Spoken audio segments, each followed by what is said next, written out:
key difference with the creation of the early games in the Battlefield franchise compared to now is quite astonishing. We started not far from here in a small 3-4 room apartment, 10-15 guys, sweaty, living the myth of game making. And now we're sitting here with Stockholm's probably best view. I think the point where we felt that this is actually going to fly was earlier than you could think. It was already while we were a company called Refraction Games. We made, you could call it a prototype for Battlefield, a game called Codename Eagle.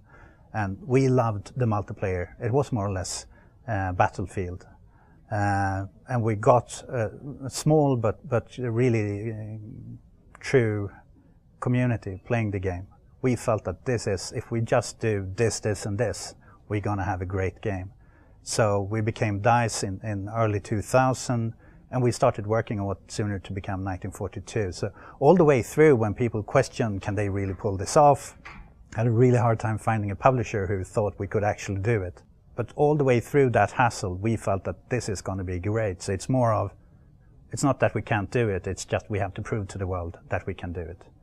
And then, I still remember summer of 2002, the team had been crunching, the hottest summer in ages. Crunching away, we just had to get the multiplayer demo out, and we put it out there, Wake Island. And the CEO at that time, Patrik Söderlund, was sitting in the studio checking the numbers as people started to join, and I went out with the team celebrating and constantly calling in and hearing the numbers, and we passed this game, and we passed this game, and we really felt that this is it.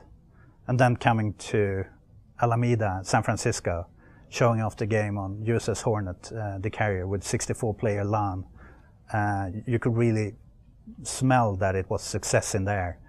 From there on, it's been more of try to take care of this little baby through all the different iterations and so on.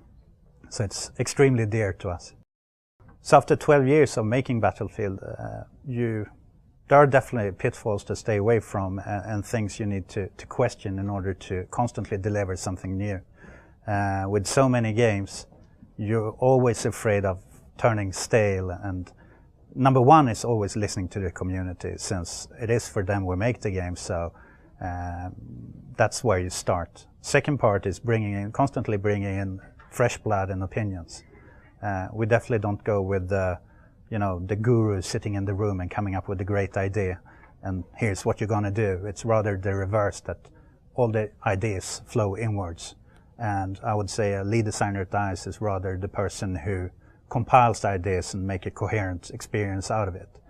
So it's very much team-based, and I think that's what kind of managed to take every game forward.